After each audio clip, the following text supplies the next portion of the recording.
So I understand that nobody likes to wait for things.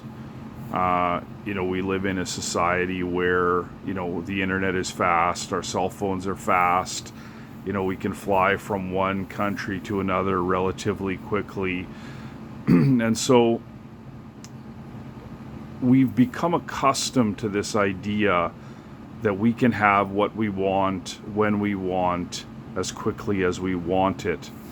And there's been a number of programs and entire industries that have been based on this idea that you can get rich quick and you don't have to wait and all the rest of it. And I have nothing against anything in particular. I always err on the side of intellectual conservatism, and I like to look at something from its overarching vantage point. And so one of the things that I would like to caution when you're looking at investments and you're looking at sort of your overall strategy, and most people that have been in the game for a while have probably seen this, is that sometimes you'll find a piece of property or you'll find a business or you'll find something, and if it doesn't fit your investment parameters, sometimes you want to cram that round hole in a square peg, just to get a deal done, just to get into whatever. And and that's moving from the logical into the emotional.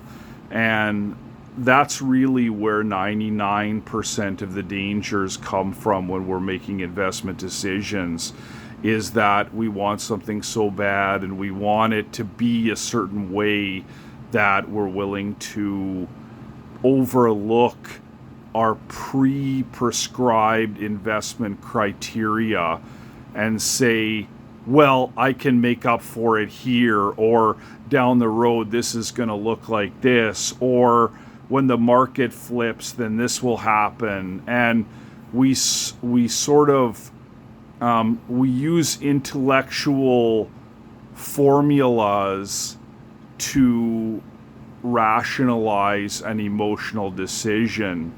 And that's one of the reasons why I think it's very important when you make investment decisions that ultimately one of the things that you do is you have particular criteria that you look for, and then you have maybe 3 or 4 different sort of alternative criteria that could fit into your profile given certain circumstances, and then really ultimately you have to stick to that, and look at it from a long-term perspective.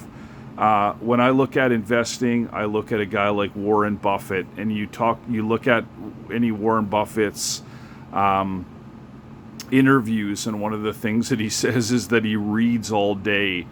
And it's ironical that a guy that's worth $90 billion can read all day, but he doesn't make investment decisions every day, and he doesn't hear the beating of the drum every day, and he certainly doesn't look at the marketplace and make decisions based on how other people are investing, or whether or not he's going to lose $1 million or gain $1 million here or there.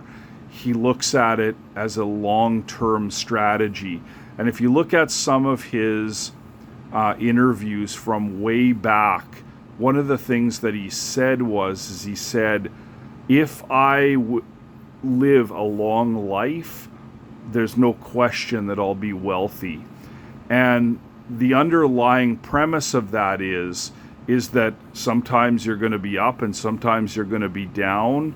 But if you make sound investment strategies strategically, specifically, and you hit the target every time, eventually, if your strategy is right, you're going to be wealthy.